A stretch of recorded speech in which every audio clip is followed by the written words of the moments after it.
혹시 여러분 연애 편지 써보신 적 있으십니까? 뭐 연애 편지까지 아니라면 여러분 혹시 정말 좋아하는 사람, 뭐 존경스러운 사람이든지 정말 뭐 요즘은 그 덕후질이라는 표현들이 있어요. 그뭐 아이돌이라든지 뭐 하여튼 내가 좋아하는 사람을 좋아하다 보면 그 편지를 쓰고 나를 알리고 싶어하는 그러한 행위들이 있는데 여러분 혹시 그러한 생각이 들어보신 적이 있으세요? 로마서를 오늘 본문을 읽으면서 바울의 연애 편지라는 생각이 좀 들었어요. 그러니까 우리가 생각하고 있는 뭐 동경의 대상이라든지 멋있는 사람들이 아니라 너무나 평범하고 자신보다 별 볼 일 없는 사람에게 이러한 편지를 쓴다라는 것이 저는 사실은 좀 이해하기가 어려운 부분인 것 같아요. 현재 시점으로 우리가 생각을 한다면. 그러니까 그만큼 오늘 이 본문을 읽으면서 여러분 그냥 지나가지 않으셨으면 좋겠어요.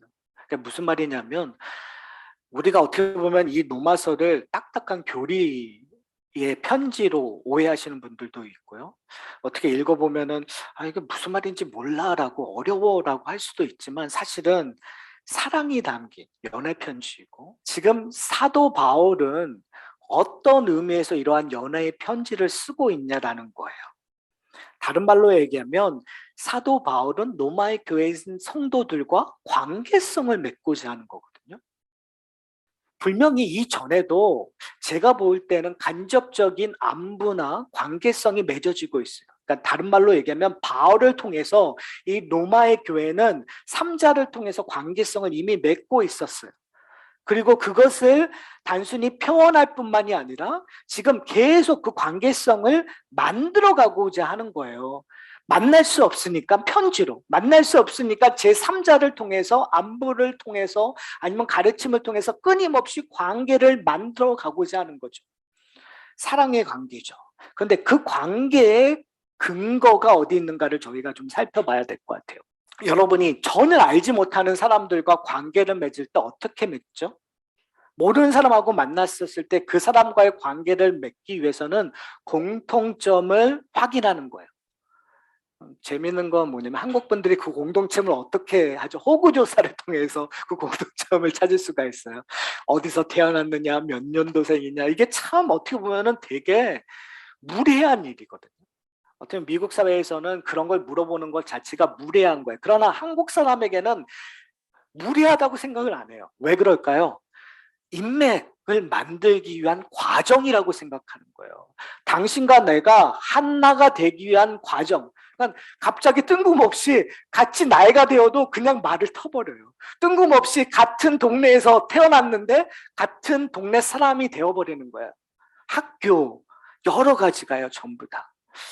그런 의미에서 이 로마서에서 지금 사도 바울은 우리에게 뗄래야 뗄 수 없는 관계성이 있다고 이야기하고 있습니다. 그건 뭘까요? 8절에 보면 이렇게 얘기하고 있어요. 먼저 내가 예수 그리스도로 말미암아. 핵심 중에 핵심이에요. 그러니까 관계성을 어디에서 얘기하냐면 예수 그리스도로 말미암는 관계성에 근거하고 있다라는 거예요. 지난주에 저희가 살펴봤어요. 복음. 그러니까 로마서를 한 단어로 정의한다면 전 복음이라고 생각하거든요. 근데 그 복음이라는 것을 9절에 이렇게 얘기해요. 내가 그의 아들의 복음 안에서. 그러니까 그의 아들은 누구죠? 예수 그리스도예요. 그러니까 8절과 9절의 시작은 똑같은 거예요. 우리가 하나 되는 거, 내가 당신들에게 편지하는 이유, 내가 당신들과 사귀고 싶은 이유, 당신과 관계를 맺고 싶은 이유가 뭐죠? 그리스도로 말미암아. 그리스도의 복음 안에서 당신과 내가 한 형제고 당신과 내가 기뻐할 수 있는 유일한 방법은 어디에 있다고요? 예수 그리스도로 말미암아 있다라는 거예요. 사랑하는 성도 여러분, 여러분 이것을 느끼세요? 경험하세요? 현대교회의 가장 아쉬운 점이 뭘까요? 이민교회의 가장 아쉬운 점이 뭘까요?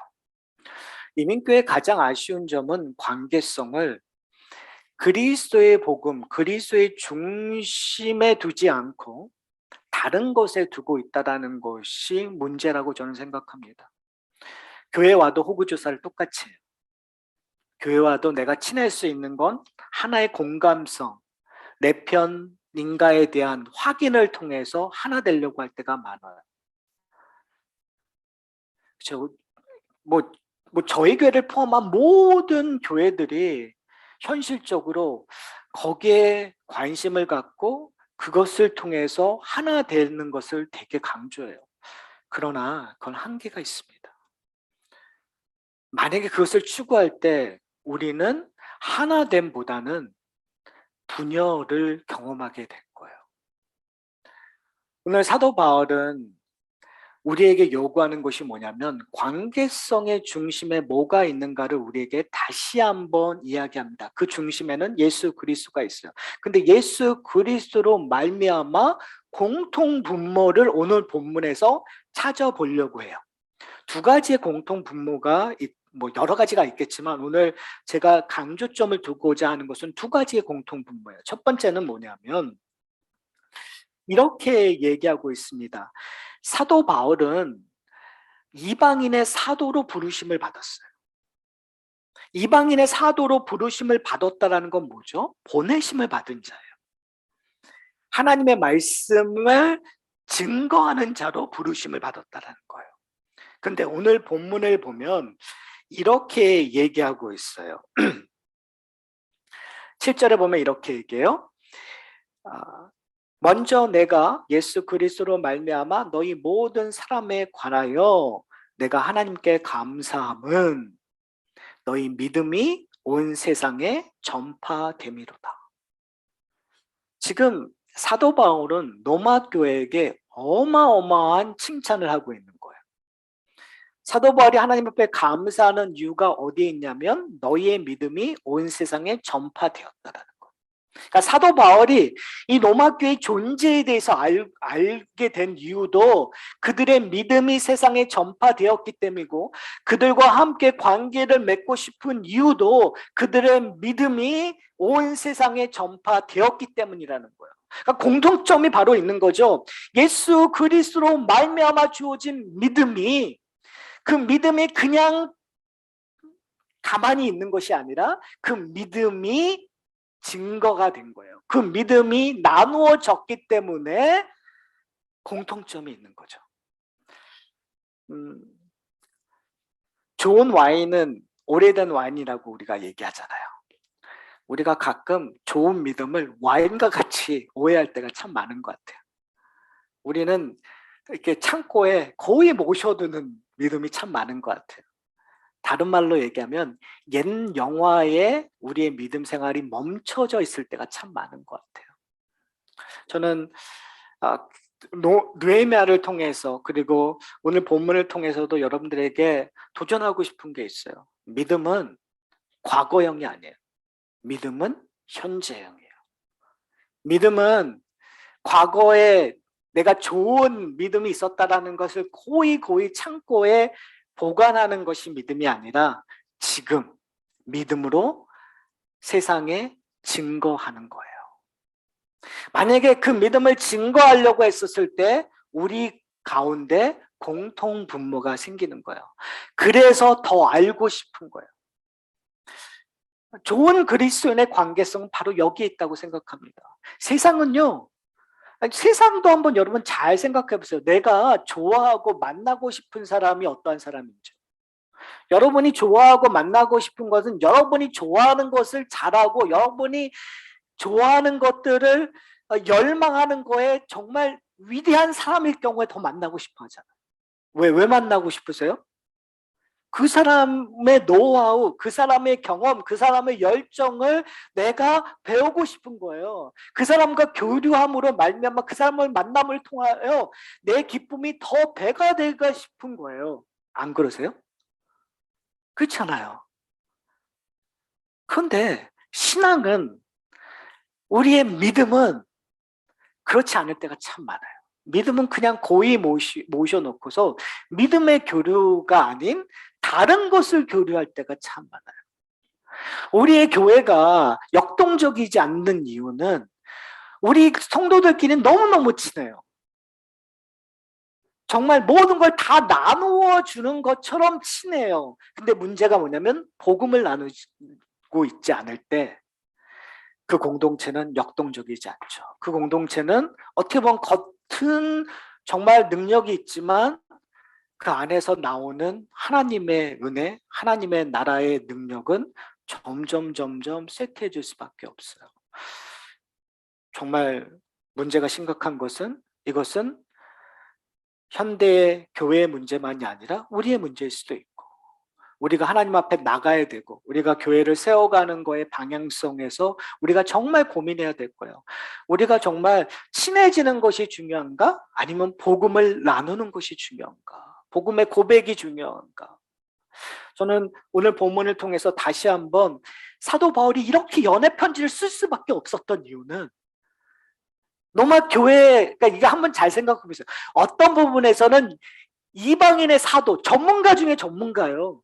그 전문가 중에 전문가가 정말 이제 막 시작되는 교회의 성도들의 그 믿음에 대한 이야기를 들었을 때 흥분되고 있는 거예요. 더 알고 싶어서.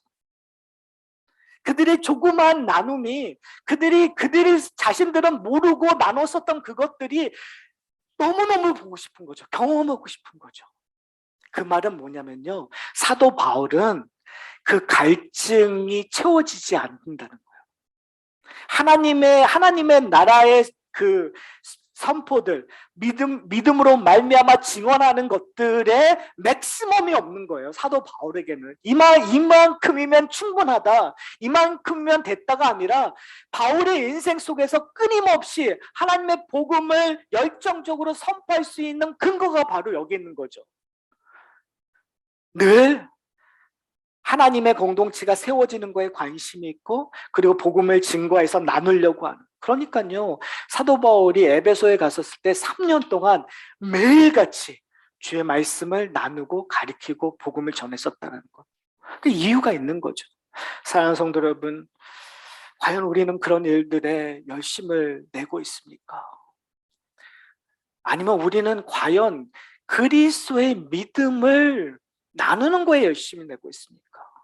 사람들과 만나고 사람들과 즐거워하는 거에는 우리가 열심을 내요. 그러나 과연 예수 그리스도의 복음에 열심을 내고 있습니까?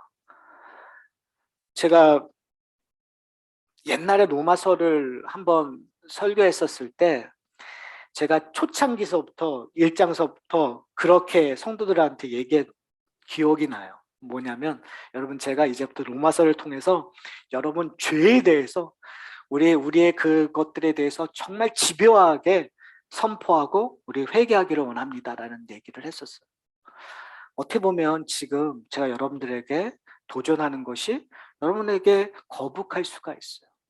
그러나 이 로마서를 통해서 그 거북한 것이 거북한 것으로 끝나는 것이 아니라 다시 한번 하나님 앞에 나아가는 계기가 되었으면 좋겠어요. 이 이야기는 저를 향한 설교이기도 해요. 여러분에게만 선포되는 설교가 아니라 저에게 대한 설교예요.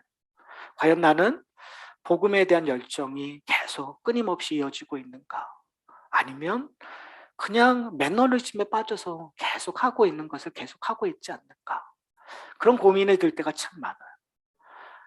제 내면에서 일어나는 거기도 하지만 제 환경을 보면서 그러한 고민이 될 때가 있어요. 목사도 그런데 여러분 어떠겠어요? 오늘 우리 최초 연사님 기도 가운데 그런 표현들 썼어요. 그 우리의 삶 속에서 일어나는 그런 어려움들에 대한 표현들을 했었을 때 참 공감이 되는 것 같아요. 그렇죠? 여러분, 과연 그리스도를 나누고자 하는 그 공통점이 우리 가운데 있는가? 정말 심각하게 고민하셨으면 좋겠어요.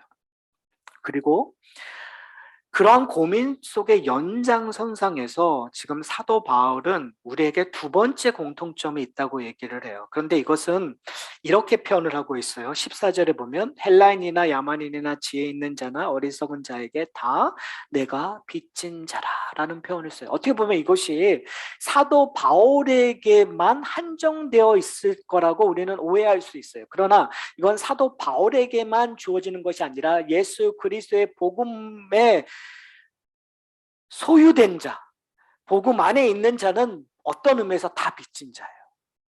근데 이 빚진 자라는 의미를 온전히 알게 되면 온 세상의 복음을 나눌 수밖에 없다라는 거죠.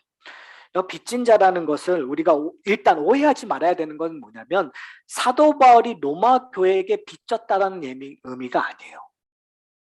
여기서 지금 사도 바울이 내가 빚진 자라는 얘기를 했었을 때는 이런 의미라고 생각하면 좋을 것 같아요. 여러분, A라는 사람이 B에게 돈을 꿨어요. 그렇죠? 근데 A라는 사람이 B에게 돈을 꿨는데 B가 그거에 대해서 C에게 그거에 대한 나 자신이 갖고 있는 빚에 대한 것들의 그 책임감을 맡겨버렸어요. 그러면 이 C라는 사람은 이 빚진 자가 돼버린 거야. 그 빚에 대한 것들을 내가 책임져야 되는 부분들이 있게 되는 거죠. 다른 말로 얘기하면 이것을 우리는 하나님께 빚진 자란 말이에요. 그런데 이 빚진 것을 지금 사도 바울이 내가 하나님 앞에 빚진 자인데 그 빚진 것을 전달해야 되는 의미가 있는 거예요. 내가 이만큼 빚졌다라는 것들을 다른 사람에게 전달해야 되는 의무가 지금 사도 바울에게는 주어졌다라는 것을 지금 강조하고 있는 거예요. 그 말은 뭐냐면 지금 사도 바울이 로마 교회에게 내가 하나님 앞에 빚진 자가 된 것처럼 당신들도 하나님 앞에 빚진 자입니다라는 것들을 확인해 주는 거죠. 다른 말로 얘기하면 자신이 빚진 자라는 것을 아는 순간 우리는 다른 사람에게 하나님에게 빚진 그것이 무엇인지 그리고 그것을 어떻게 갚아야 되는지를 나누어야 되는 관계로 변한다라는 것을 저희가 이해해야 돼요. 제가 조금 어렵게 얘기했는데 이것을 좀 간단하게 얘기하면 은혜에 빚진 자라는 거예요. 하나님의 은혜에. 근데 그 하나님의 은혜에 빚진 자는 그 빚진 자들과 공통점을 갖기 때문에 그 빚진 거에 대해서 여러분 빚지면 창피하잖아요. 빚지면 빚진 거를 나누는 세상은 없어요. 그러나 은혜에 빚진 자는 그 은혜를 나눈단 말이에요. 저는 어떠한 장례식에 갈 때 참 기분이 좋냐면요. 장례식에 갔었을 때 그 장례식의 주인에게 은혜를 받은 사람들이 모여 앉아서 참 그분이 나한테 이런 일을 해줬어. 근데 옆에 있는 사람이 맞아 나도 그랬었어.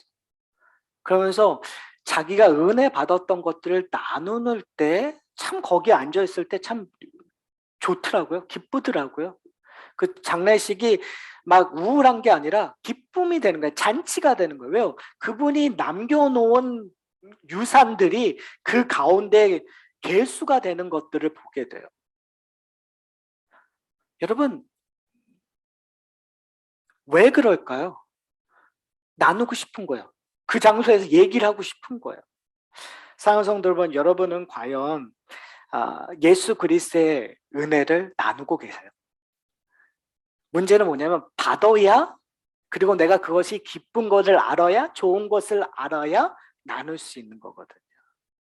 내가 빚을 지고 있지 않다고 생각하면 그 빚진 것을 얘기할 수가 없어요. 내가 쟁취했다고 하면은 그것은 내 것이기 때문에 내 자랑밖에 될 수 없는 거예요. 사도 바울이 항상 얘기해요. 자랑하지 말라. 왜요? 그것은 우리가 빚진 것이기 때문에. 그러면 우리가 나눌 것들은 내 자랑거리가 아니라 뭐가 되는 거예요? 내 빚진 것에 대한 자랑거리가 되어버리는 거죠. 사랑하는 성도 여러분, 그러면서 저는 이런 공통점을 가진 상황에서 사도 바울이 자신의 감정을 이렇게 표현하고 있어요. 8절에 보면 그들 모두를 인하여 하나님 앞에 감사한다라는 표현을 쓰고 있어요. 공통점을 소유한 자들에게는 서로 나오는 표현들이 감사함이에요. 왜요? 자신의 삶 속에서 하나님 앞에 감사한 내용들을 상대방이 똑같이 경험하고 있기 때문에 그 감사를 함께 할 수 있다는 거죠. 사랑의 편지의 가장 중요한 것은 함께 감사할 수 있는가. 하산학교의 공동체는 함께 감사하는 공동체가 되었으면 좋겠어요. 왜요? 내가 받은 은혜, 당신이 받은 은혜가 똑같기 때문에. 우리 참 감사하지 못하는 삶을 사는 것 같아요. 문제는 뭐냐면 내가 감사하는 삶을 못 사니까 다른 사람이 감사한 일이 일어났을 때 감사하지 않고 시기 질투할 때가 참 많은 것 같아요. 그렇죠?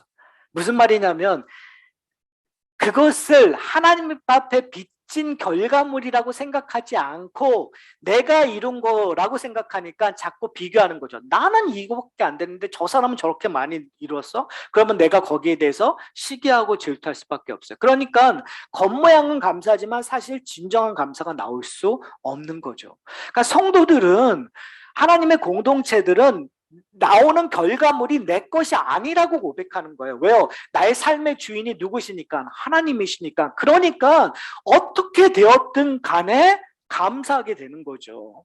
다른 사람의 감사가 내 감사가 될 수 있는 것은 내가 빚진 자이기 때문에, 내가 예수 그리스도로 말미암아 하나 되었기 때문에 우리 가운데 이러한 감사가 풍성하기를 소원합니다. 이럴 때 아멘이 참, 정말 그런 것 같아요. 왜냐하면 이게 우리가 놓치는 것 중에 하나가요. 뭐냐면 저는 우리의 삶 속에서 표현하는 것들을 잘 못한다고 저는 생각을 해요.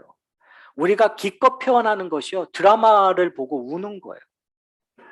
그렇죠? 드라마를 보고 웃고 우는 거예요. 여러분, 그런데 그것은 소위 말하는 가상 세계에서 그런 거예요. 근데 재밌는 거는 우리의 공동체 안에 있는 것은 현실이거든요. 근데 현실에 왔었을 때는 가상의 것보다는 덜해요. 왜 그런지 아세요? 아이러니컬하게도 가상의 것들은 나와 동일시가 돼요. 그런데 현실의 것들은 나와 동일시가 안 돼요. 이것이 문제예요. 하나님께서 우리에게 요구하는 것은 뭐냐면 지금 현실의 공동체가 나의 것이라는 것을 얘기하는 거예요. 그래서 우리는 연습해야 돼요. 우리의 삶 속에서 이러한 순종으로 나타나는 감사하는 일들이 우리 가운데 풍성히 일어나기를 소원합니다. 그러기 위해서 해야 되는 것이 9절과 10절에 보면 그들을 위하여 기도한다고 표현을 해요. 그러니까 사도 바울이 한번 잘 생각해 보세요. 정말 한 번도 만나지 않는, 그런데 그들에 대해서는 들었는데 그들과 그 소위 말해서 커뮤니케이션 하는 가장 근본이 뭐냐면 그들과 편지하고 안부를 전하는 것 외에 가장 근본적인 것은 뭐냐면 그들을 위하여 하나님 앞에 기도하는 것. 그러니까 사도 바울이 우리에게 보여주고자 하는 모형이 있어요. 그것이 뭐냐면요, 사도 바울과 로마 교회가 있다면 그 중심에 하나님을 두는 거예요. 그래서 사도 바울이 하나님 앞에 기도했을 때 그 기도의 응답이 로마 교회예요. 그리고 로마 교회가 사도 바울에게 기도했을 때 그 기도의 결과가 사도 바울의 인생 속에 일어나기를 원하시는 거예요.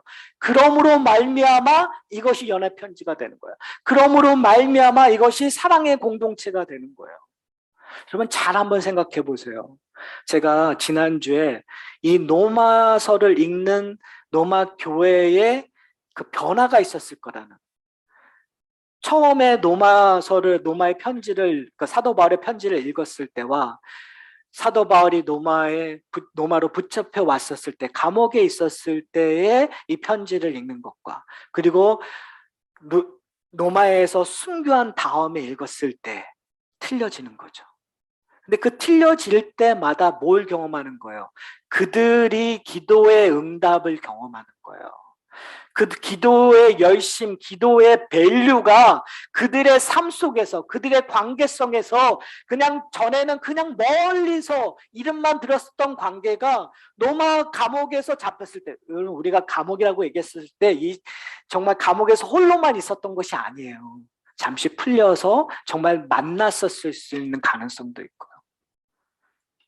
그런 관계 속에서, 그리고 정말 예수 그리스도를 위하여 순교했었다는 것, 그 사도 바울의 가르침이 말로만이 아니라 정말 그 인생 속에서 일어났다는 것을 경험한 다음에 그 로마 교회가 경험했었던 건 너무나 틀린 거겠죠. 사랑하는 성도 여러분, 그걸 어디서 경험하시겠어요, 우리가? 바로 이 공동체 안에서 경험하는 거예요. 서로 모르는 관계가 예수 그리스도로 말미암아 공동 분모를 경험하고 우리가 서로 그들을 위하여 기도하고 우리의 삶 속에서 감사와 기쁨을 나누었을 때 우리의 공동체는 점점 연애 편지를 쓰는 공동체로 변하게 되는 거죠. 그래서 11절에 사도 바울은 그 로마 교회 성도들과 만나기를 간절하게 바라면서 이렇게 이야기하고 있습니다. 11절 제가 읽어드릴게요. 내가 너희로 보기를 간절히 원하는 것은 어떤 신령한 은사를 너희에게 나누어 주어 너희를 견고하게 하려 함이니, 이렇게 얘기하고 있어요. 그리고 12절에 보면 이는 곧 내가 너희 가운데 너희와 나의 믿음으로 말미암아 피차 안위함을 얻으려 함이니라. 그래서 지금 이렇게 만나서 이루고자 하는 것이 뭐냐면, 첫 번째는 너희를 견고하게 한다. 그리고 두 번째는 안위에 피차 안위, 피차 위로받기를 원한다라는 얘기를 하고 있어요. 그러니까 성도들의 만남을 통해서 이루어지는 것들이 뭐냐면 결국은 서로가 견고하는 거예요. 믿음의 생활을 하면서 우리의 신앙이 성장해 가는 거예요. 하산학교의 성도님들, 한번 우리 지난 7년 여정 가운데 여러분의 신앙이 견고해지고 있습니까? 우리가 함께 예배드리고 함께 말씀을 나누고 함께 교제를 함으로 말미암아 우리의 신앙이 견고해지고 있습니까? 그것을 열망하셔야 돼요. 근데 그걸 어떻게 열망하느냐? 그것이 어떻게 일어나느냐? 오늘 본문에서 뭐라고 얘기하고 있냐면 신령한 은사라는 표현을 쓰고 있어요. 신령한 은사, 뭐 특별한 은사가 있어야만 이렇게 견고해지느냐라고 우리가 오해할 수 있어요. 그러나 이제 로마서를 통해서 그 은사가 뭔지를 우리가 찾아볼 수 있는데, 일단은 로마서 5장 15절에 보면 이렇게 얘기하고 있어요. 그러나 이 은사는 그 범죄와 같지 아니하니 곧 한 사람의 범죄를 인하여 많은 사람이 죽었은즉 더욱 하나님의 은혜와 또한 한 사람 예수 그리스도의 은혜로 말미암아 선물은 많은 사람에게 넘쳤느니라. 그래서 여기서 얘기하고 있는 은사는 무슨 신령한 은사, 특별한 은사가 아니라 뭐에 대한 은사예요? 구원의 선물을 은사라고 표현하는 거예요. 그러니까 우리가 생각했을 때 신령한 은사하면 뭔가 대단함, 뛰어남, 다른 사람이 갖지 않은 은사라고 우리는 오해하는데, 로마서에서 표현하고 있는 신령한 은사는 다 구원에 관계된 은사예요. 로마서 11장 29절에서도 하나님의 은혜에 부르심에는 후회함이 없느니라는 표현을 쓰므로 말미암아 구원의 은혜에 대한 은사를 표현하고 있어요. 그런 것들이 로마서 12장에서도 똑같이 얘기해요. 그 신령한 은사는 하나님을 섬기는 것이라고 표현을 하고 있어요. 제가 뭘 얘기하고자 하냐면, 우리는 내 신앙이 성장되고 내가 거룩하기 위해서는 뭐 특별한 뭐가 있어야 된다고 생각해요. 그러나 지금 로마서 사도 바울이 얘기한 건 이미 여러분에게 주어졌다는 거예요. 그 은사는 구원이 주어졌기 때문에 그 구원을 나누면 그 나눌 때마다 뭐가 된다는 거예요. 그러니까 우리가 오해하는 것이 뭐냐면, 우리가 견고케 하기 위해서 어떤 시스템이 필요하고 우리에게 견고하기 위해서는 뭔가 특별한, 정말 뭐 그런 얘기 하잖아요. 뛰어난 사람이 와서 설교하면 우리 변할 것 같잖아요. 근데 안 그렇더라고요. 여러분, 정말 이 세상에서 정말 설교를 잘하는 사람이 여러분 설교해도 별반 다르지 않아요. 저도 정말 그 설교 잘하는 교회에서 신앙생활을 해봤는데 그렇게 변하는 게 없어요. 우리가 항상 오해해요. 뭔가 뛰어나고 뭔가 대단한 거가 오면 우리는 변할 수 있다. 성경은 그렇게 얘기하지 않아요. 사도 바울이 얘기하는 건 뭐냐면, 당신과 내가 변할 수 있는 유일한 힘은 뭐라고요? 구원의 은혜밖에 없다라는 거예요. 여기서 신령한 은사는 예수 그리스도로 말미암아 주는 구원의 기쁨, 그 기쁨이 우리를 거룩하게 만든다는 거예요. 여러분 잘 생각해 보세요. 나에게 구원의 기쁨이 있었을 때는 우리는 정말 뭐든지 열심히 했어요. 뭐 우리가 그냥 전통적으로 했던 그런 열심을 떠나서 정말 하나님 앞에 더 가까이 가려고 그랬잖아요. 잘 생각해 보세요. 우리가 신앙적으로 침체되고 있는 거 구원의 기쁨이 내 안에 넘치지 않기 때문에 아주 간단해요. 구원의 기쁨이 감사가 넘치면 내가 뭐 하든지 즐겁거든요. 의외로 정답은 간단한 데 있습니다. 우리의 기쁨을 다시 되찾는 거. 지금 사도 바울이 우리에게 얘기하는 거예요. 내가 당신하고 만나고 싶은 건 뭐냐면 그 기쁨을 서로에게 주고받기를 원합니다. 사도 바울도 그 기쁨이 풍성했겠죠. 근데 그 풍성함을 더 풍성하기 위해서 지금 이 로마 교회의 성도들 만나고 싶은다는 거예요. 우리 가운데 그런 일이 있었으면 좋겠어요. 만났을 때 당신이 누리는 구원의 기쁨을 내가 좀 더 듣고 싶습니다. 근데 재밌는 건 뭐냐면요. 내가 영적으로 침체되었을 때 그런 일을 안 해요. 재밌죠? 내가 방정되었을 때는 그런 힘조차 안 나와요.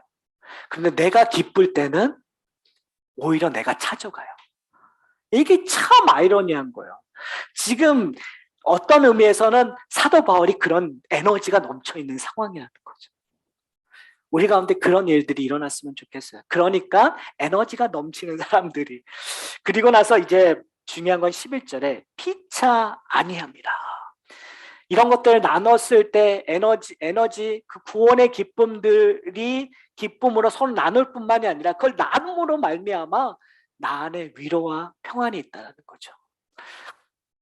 아마 사도 바울은 로마 교회의 어려움을 알았었던 것 같아요. 고난과 핍박 가운데 있었던 힘없고 연약한 이 로마 교회를 알았을 거라고 저는 생각해요. 어떻게 보면은 우리 모습일 수 있는 것 같아요. 작고 조그맣고 힘없고 능력 없고 뭔가 부족한. 근데 사도 바울은 그 열망이 있었던 거죠. 내가 당신과 만나서 그 작고 어렵고 힘든 것이 문제가 아니라 그것이 능력입니다. 우리 하나 좀 오해하는 것들이 있는 것 같아요. 크고 괜찮고 능력 있고 힘 있으면 행복할 겁니다. 그러니까 일단 크고 좋고 힘 있게 됩시다. 아니요, 여러분. 지금 내가 힘들고 어려울 때 그때 만나는 하나님이 그게 능력이 있는 거예요. 그게 기쁨이 있는 거예요. 거기에 감사가 있는 거예요. 중요한 건 항상 우리가 오해해요. 세상에 있는 많은 사람들이 오해해요. 내가 부자 되면 그 다음에 즐길. 근데요, 부자 되면 아이러니하게도 병이 생기고요. 부자 되면 나한테 있는 행복이 파괴될 때가 참 많아요. 지혜로운 사람은 언제 아세요? 지금 내가 즐기는 거예요. 지금 내가 기뻐하는 거예요. 지금 내가 누리는 거예요, 여러분. 신앙생활이 바로 여기 있어요, 여러분. 미래? 그러잖아요. 예수님께서 그런 비유를 써요. 부자, 이게 농사를 지어서 너무 풍작이 일어나서 창고를 지으려고 하는 사람에게 얘기하는 거. 하나님께서 너를 언제 부르실지 여러분, 풍년이 났었으면 그 풍년이 난 것을 누리시고 즐거워해야 돼요. 사랑하는 성도 여러분, 우리가 어디에 있든 많은 사람들이 지금 내가 처해 있는 상황 때문에 힘들어하고 좌절하고 절망을 그러나 성경에서 우리에게 요구하는 건 뭐냐면 그 가운데에서 구원의 기쁨, 신령한 은사가 우리를 기쁨으로 막 이끌어 간다는 거예요. 그리고 감사함으로 이끌어 간다는 거예요. 그것이 모든 이너프예요. 충만하다고요. 풍족하다고요.